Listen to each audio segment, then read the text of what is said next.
I was asked to comment on why do drugs have such complicated names. So first of all, we should start with the idea that drugs actually have at least three separate names. The first is the chemical name, which is usually like a benzyl alcohol, blah, blah, blah, blah, blah. And the idea there is more just identifying the drug at a chemical level. Another name is the generic name. And the generic name is usually used, for example, you might be saying finasteride, you might be saying penicillin. Those would be generic names. And then there's the brand name. So why do brand names have to be so complicated? So they don't have to actually be complicated. In fact, most companies take significant efforts to make sure that they are not complicated.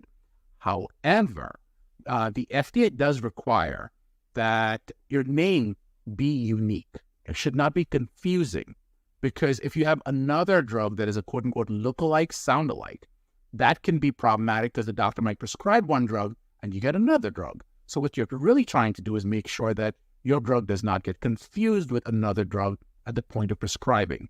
The FDA actually has a guidance on this topic as well.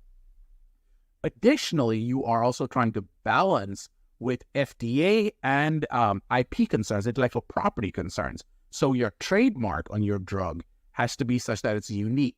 So you want to make it so that it is unique, and you don't want to use extra long because while it may be unique, it may be complicated, but you're balancing all of these different issues. In fact, I'd heard a long time ago that there are companies that will literally sell you names of drugs, and in some cases they can be $1 million.